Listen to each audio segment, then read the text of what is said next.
What's up, dogs? What do you do when an intriguing piece of camera equipment comes out that you absolutely need to try, but that doesn't fit with your current shooting habits and is too expensive to commit to long term? You know, because you read the title, you rent it.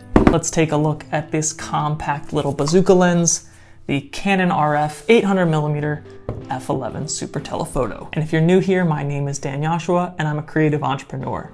I spend my free time learning, making, and monetizing, and I'd love to help you do the same as it relates to your photography and your creative endeavors. This Canon 800mm compact super telephoto is an oddball of a lens for sure. Canon makes a similar, though even smaller, 600mm super telephoto using the same design and mechanics, but I wanted to go big. Before this was released earlier in the year, there was a lot of speculation about a super telephoto that had a fixed f11 aperture, but at the $900 price point, this is strangely fascinating. If you're like me, that's way too much money for something that I would use sparingly, but that's an incredibly cheap price compared to other lenses that are going to be able to get you anything that shoots in the neighborhood of 800mm. Thus, renting this bad boy was an affordable way for me to bask in the novelty of this lens. So how does something so long work at f11? For f11 at this focal length, you're going to need some help getting the light that you need, and this lens has a couple things going for it. First is the stabilization of the lens itself,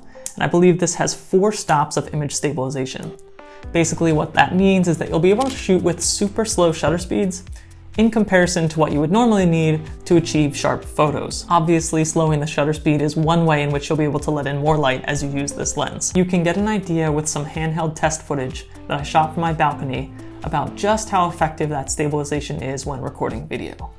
Not that you would use this lens to record tons of handheld video, but it shows you how effective it can be. The second reason you'll be able to get more light with the fixed f11 aperture is the new bodies that Canon has put out this year, the R5 and the R6. These new high-end Canon bodies come with powerful IBIS, and when you pair that in-body stabilization with the lens stabilization, you have a really powerful combo, and you can get sharp photos at incredibly slow shutter speeds relative to what you might be used to. Now, I wouldn't know how this IBIS helps firsthand because I'm balling on a budget, as they say, and shooting with the Canon RP, the entry model into this full-frame mirrorless lineup. You won't have the powerful new IBIS in the Canon R or RP bodies, so the last thing that you'll have to rely on in order to get enough light is the high ISO performance across that full-frame mirrorless lineup. If you're like me and you haven't spent a lot of time with cameras that handle that high ISO shooting well, then you're probably a little adverse to cranking that. I took a few of these sample shots at lower shutters with low ISO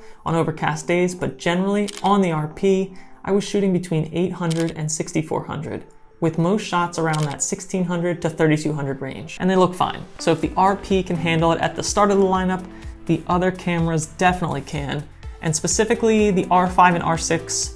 With this lens, you could probably shoot earlier in the morning and later into the evening without noticing too much of a negative performance impact. I have no affiliation to lensrentals.com, but my first renting experience was super positive with them. The 800mm came with a soft case, a hard case, and a 95mm UV filter. So that made me feel really confident in taking this on a short trip. The return label is included, and they even give you tape.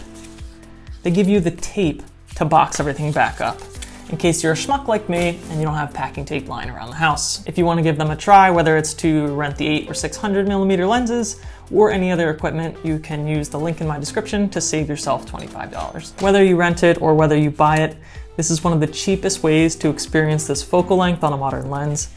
And I'm super happy that Canon is experimenting with some of these interesting designs. As an enthusiast, it's cool to see Canon release lenses like this to take advantage of their new bodies, and I hope they continue to do things like this in the future.